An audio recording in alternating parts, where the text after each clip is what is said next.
Hey guys, so somebody sent me an email and it made me want to talk about the specific person thing. Now that I'm going to disable the comments here, and I am no longer, by the way, I quit as a moderator on the Neville Goddard subreddit and unsubscribed from the sub. So, and I can't tell you how good I feel since I did that.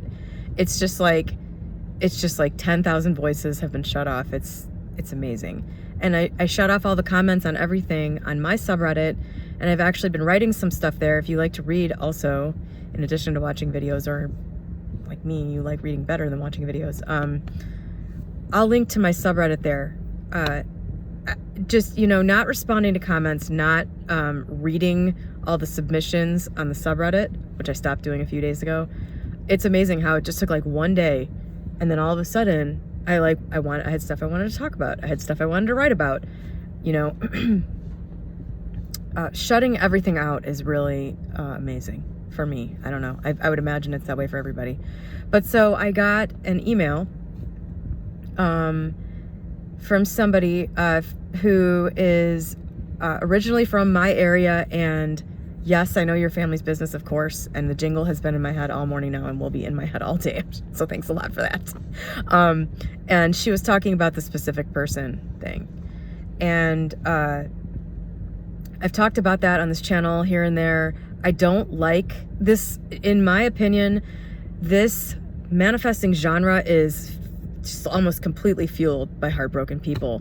That's the demand for courses, that's the demand for video content, and thus that is the video content that is here. And it's become, I don't know if it started out like with any integrity, but now it's just turned into a cash grab, and that's obvious. And it's giving the people what they want. We've got people, there's a demand, and there are people fulfilling the demand, creaming it in, getting absolutely loaded from it. And it's just taken over everything. And to me, the specific person thing is really interesting. I'm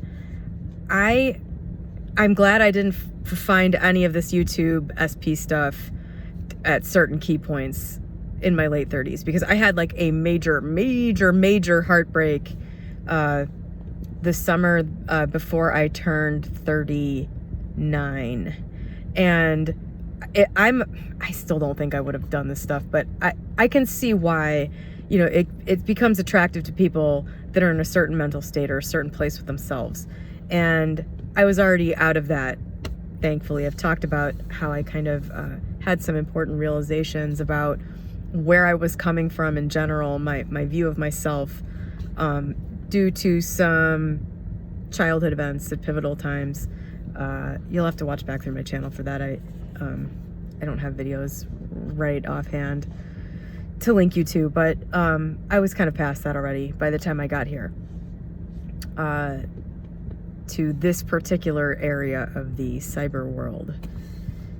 And the specific person thing, to me, having already gone through that sort of a mental change and understanding, it's really interesting to me, because it seems pretty clear to me where, what this SP thing is masking for people. There's the surface stuff. There's the belief that there's nobody else out there. There's this very childlike belief, I think, that a lot of people are dealing with. And that's not to be insulting in any way. If you didn't have people around to talk to when you were going through heartbreaks and stuff when you were young, it'd be easy to not have that voice in your head that comes in to sort of parent you when you're in a bad place. I think a lot of people think I'm never going to feel like, a lot of people were never told there's plenty of fish in the sea, you're going to get over this. A lot of people just, I think, don't have that thing that snaps in, that where you have those thoughts like, I'm never going to find somebody like this again. I'm never going to feel this way again. Nobody will ever be attractive to me again. I can only think about this person. There's that thing missing there, but that literally, you just need a little time to get over it. You don't need to SP the person and do all this shit. You can just let it go. You don't have to do any of that stuff. You can just let it go. That's a very basic thing that I think a lot of people just can't seem to do for themselves. And so that's a very surface level thing. But then, there's the deeper, if you're older especially, or especially anxious about this stuff, I guess, there's that fear that nobody will ever want you, or that you're too old. It's basically like there's a lack mentality towards the supply. It's dwindling, it's too late, there's nobody good out there. I mean, I was even still thinking there's nobody good out there up till the day before I met my fiance. And it was when I finally changed my mind about that I went, oh, hey, there's this guy that's been talking to me for like 6 months.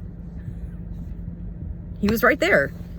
And I had no interest. That's the weird thing about this stuff, and the psychology behind this stuff is that one little thought can change, literally one perspective can change, and everything you want and think that stems from that becomes different. It's like I've said on here a bunch of times, you think you want this one specific person, but you could find out one detail about that person that would shut off all of your attraction permanently. I guarantee there's something about that person. I'm not saying there is literally something about that person. I'm saying there is a way that you could think about that person that would shut everything off instantly. So what does that tell you about, where your feelings are coming from? They're all coming from your idea of this person. And your idea of everybody you've ever met in your life is wrong. It is just purely based on all the stuff in your mind. You don't see anybody for who they really are. Yes, there are great people. Yes, there are shitty people. We can all, come to a consensus about certain people that they're shit and that this person's awesome and all that stuff. But the people that you're seeing, you're filtering through your own lens, your own beliefs, your own self, the way you see yourself above all else. So, the easiest one for me to say, like, you're a woman who's obsessed with a man. If it came out that guy had been accused of murdering his last girlfriend but had gotten off, would you then still be interested? If the answer is yes, you need a therapist. For the vast majority of even remotely mentally healthy people, that would be an instant, everything attractive about that person just turned into run away. So it's just, what you're feeling is based on an idea, and that's it. And I think it's really hard for that to get through to a lot of people, that everything you're experiencing is because of you and your ideas. It's not that person. It's your idea about that person. And I don't know if that helps you or not. It helps me a lot, because I at least realize I can at least separate, okay, I'm having these feelings, I'm having this, I can observe that I'm having this reaction, these feelings, but I know that it isn't based on anything in reality. It's just based on this thing that I'm interpreting this way, and that is based on me and what I think and all that. It's not like, oh, this is my destiny, this person was put here meant for me. It at least reveals it for what it is. And so then you're just left with, why do I feel this way? And I think most people don't even bother to go anywhere near that, because it seems easier. And this is, I think, the illusion. It seems easier to just buy into this SP thing and to, follow the magic tricks, and then to, think that this person is going to just show up and do what you want and all that stuff. Facing up to yourself and starting to understand the mechanisms behind why you want what you want and why you do what you do and all that stuff. That's just something that most people, I think, would prefer not to do. Ever.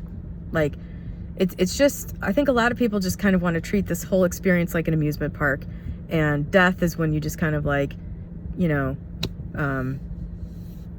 throw away your last tickets and walk out of the park, instead of, actually trying to have a deeper understanding and a different orientation to the whole thing so that you can kind of move forward, I think, whatever that means for you. But so the SP thing, to me, I haven't seen one example of somebody for whom one of these things wasn't at play. I would say, you know, over the last couple years, I've probably been exposed to 5,000 SP people. I would say that, you know, less than 1% of them are people that are like, this is the father of my child, and we're separated, and we have this problem and this problem, and I want us to get through this, and, you know, he's still interested. And it's like, it's almost never somebody that has like a, you know, the most common thing that I've seen is people that are trying to manifest somebody that like there isn't some big long relationship with, there isn't you know, there isn't a good reason for it. And if you're just like a dabbler and you're just like experimenting, okay, but people seem to get really, really into this. They're like, you know, they become obsessed with the person, which is easy to do if you add in this element of manifesting, because then it's not only a person, it's like, then it's something that you decided you were going to do, and there's a success or failure that you can then attribute to your own, you know, ability. So then that adds that in, and then you want to let it go even less because of, you know, don't be a quitter, that kind of thing. Sunk cost fallacy. I could put all this effort into this. I experienced that myself. You know, when I first started this channel, I was totally single, and I had just broken up with somebody like 4 months earlier, who I really, you know, who, of course, now looking at the relationship we had, is just not the right person, the right type of person for me. Even though he's wonderful and we had a good relationship and everything. But I still sort of like, foolishly, you know, I should look, you know, based on what I just said, especially for my personality, like if I put effort into something, I want the result. I should have known that was not going to end well, but that became a very unpleasant thing for me very fast because, you know, I did stuff, which, by the way, you know, I'm not saying that there's nothing to any of this, because it did seem to have, what I did seem to have an effect on that person. So I don't know. I don't dabble in the, I don't spend a lot of time in the influencing or controlling other people directly. It just doesn't appeal to me. But it did seem to have an impact on him. But I got very, like, that was a very unpleasant thing for me. But that's mostly what I see, is people that, you know, become obsessed with somebody, and it's usually somebody that mistreated them, or like dumped them, or left them, you know, had the impact on them that they were not good enough to get what they wanted. And it just starts this whole thing. And there's a lot of psychological reasons behind why that's even appealing in the first place. And it's not because these people decide they're all powerful, and, you know, so the first thing to do is like try to get a person. This is you know, a pretty obvious, judging based on who it affects, this is a pretty obvious psychological response to something. And solve the psychological problem, you solve the need to manifest a specific person. It's that simple. If you're not in a fucking awesome place, I don't think you should have anything to do with manifesting a specific person. And if you're like 40, female, and single, you're probably not in a great psychological place, because that is, you know, for me, that was absolutely terrifying. And it was just a big boogeyman. It's just a big boogeyman. Really, like, it didn't change anything. I still met my fiance when I was 41. And by the way, I'm certain that if I'm ever single again, and if I ever want to be in a relationship, it's weird. When I think about Matt and I not being together, the idea of like finding somebody else is just like not even, it's just not there anymore. Like, I would do so many other things. I've spent so much of my life in relationships looking for relationships, feeling bad about relationships, feeling not good enough for a relationship, thinking one would never happen, thinking I would never find somebody who I wanted to marry, all that stuff. I am so fucking sick of that mentality at this point. And I was when I met him. It's probably why I was able to meet him. I just don't think I would ever do that again. I can't imagine ever. But you can get past that, is what I'm saying. You can, in a short period of time. You just need the key realizations. And I don't know what those are going to be for you exactly. But just please trust me when I say that you are a few mental shifts away from being completely out of the mental prison that you're in at any given time for just about anything. But you are absolutely capable of being happy by yourself, more than happy by yourself.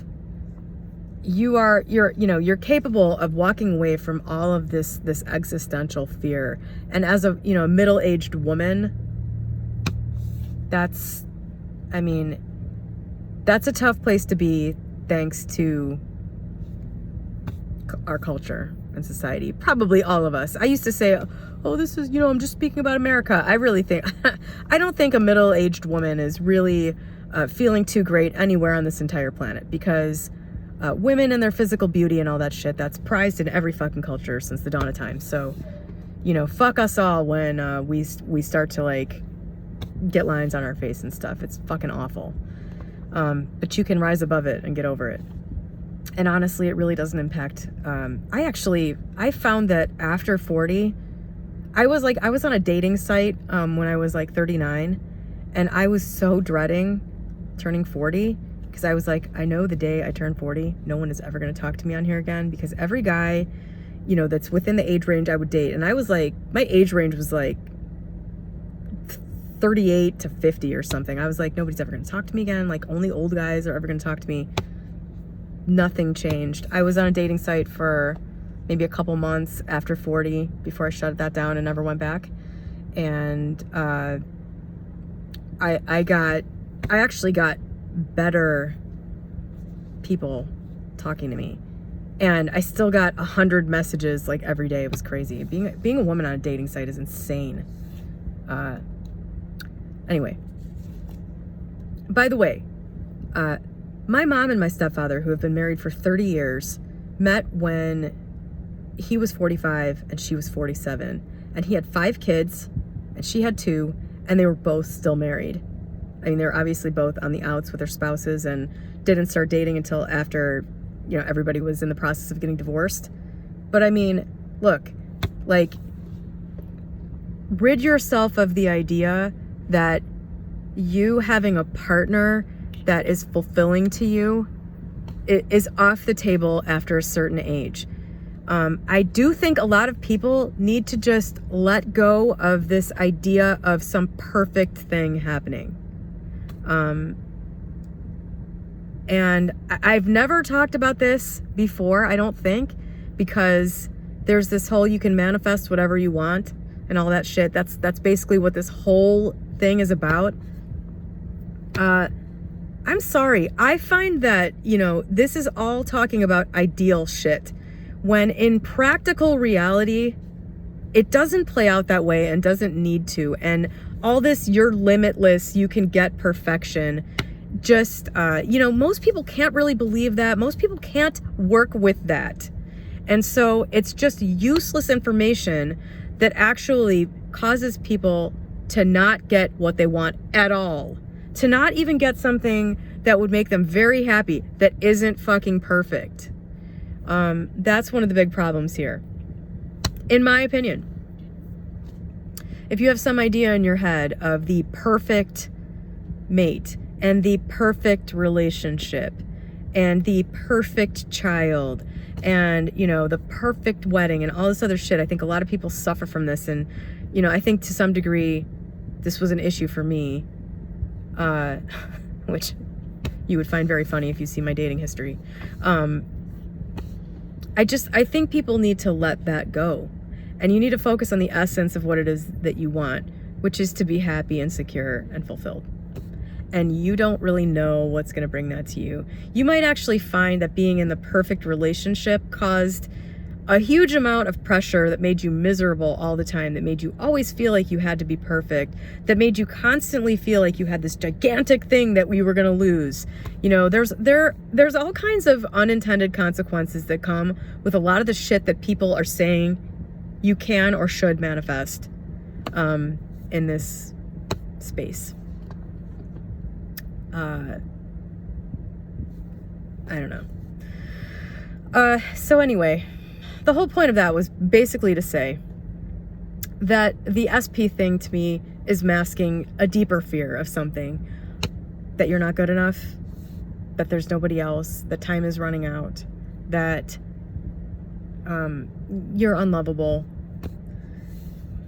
that you're cursed, that you're destined to never find it, that you'll never feel this way again about anybody else.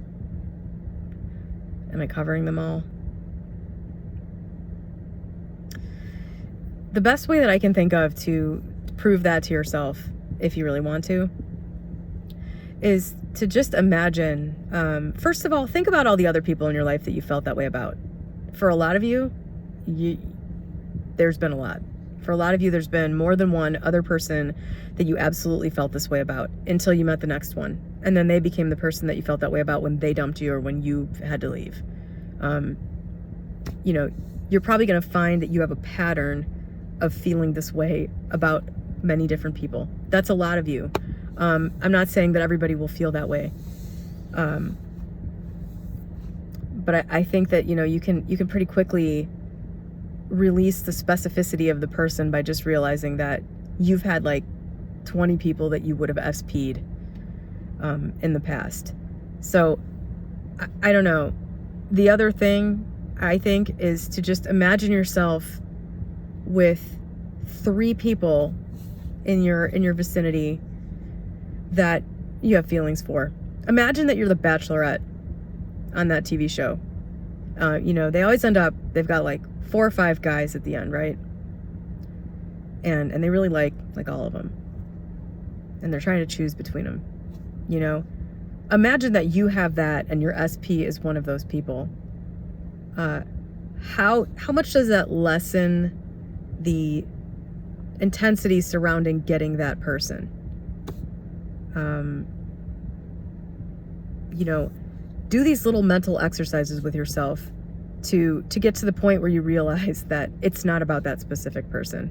Of course, that person has things that you love. Every person I've ever been with has certain elements that I've never found in anybody else. That's kind of the beauty of experiencing these different things. You get to have these experiences with people. You know, I had a shitty, awful, strangling ex-boyfriend who I had the hardest time getting over some of the stuff about that guy. He would say the most hilarious fucking things. I swear to God, that guy could make me fucking laugh. I mean, every boyfriend I've had is funny, and that's like a requirement for my relationship. But you know, that guy he was just so out there and weird and fun. And, you know, that was one of the things I loved about him. What I didn't love was when he would throw a wine glass and shatter it 2 inches from my head, and when he broke a hole in the wall with my head when he was drunk. There you go. Gotta let it go, you know? Gotta let it go. Of course he's got great things about him. Otherwise, he'd just be a total piece of shit. And it's like that with every person who has mistreated you, who doesn't give a shit about you, who doesn't see your value, who doesn't want to be with you. Yes, they have great qualities. But they don't fucking see you, dude. They don't see you. They don't want you, and they're stupid for that. Period. They don't see you. They don't see you. That's the problem here. Okay? There will be somebody who does. And you can manifest that person. And you could probably manifest the specific person that you're after too. But that's not going to solve the problems that are making you want to manifest that person in the first place. And those are not going to go away, and you're still going to have to deal with those at some point. So I say deal with them now, and then create the life you want. And have a person there that has never hurt you or disappointed you in that kind of way. I'm 2 years into my relationship with my fiance. He has been a total support the whole time I've known him. He was there for me every second and in every way. 2 weeks after he moved to where I live and moved in with me, he was there for some pretty nasty shit with my dad getting lung cancer and dying. Never failed me. He has never abused me in any way. He is faithful. He's affectionate. And it's been that way since day one, with no lapses. It hasn't been perfect. There's been a lot of stressful things that have happened between us and in our lives since we met. But, you know, it's not one of those things where I'm like, God, can I really marry this guy after he did this thing? It's not like I have to look back and go, oh, I'm so glad we got past the days where he wouldn't return my calls or, you know, blocked me. I'm so glad that, you know, I'm so glad that he, you know, quit drinking after being a huge alcoholic or something. I mean, I know a lot of people are with people that have substance abuse problems, but that's the thing that I just simply, I mean, I couldn't live with that personally. So anyway, I hope this helps somebody. I hope that, you know, oh, I'm standing at the altar with the guy that used to punch me in the face. I'm so glad he doesn't do that anymore. I can't get behind this stuff. I hope this helps somebody. Have a great day.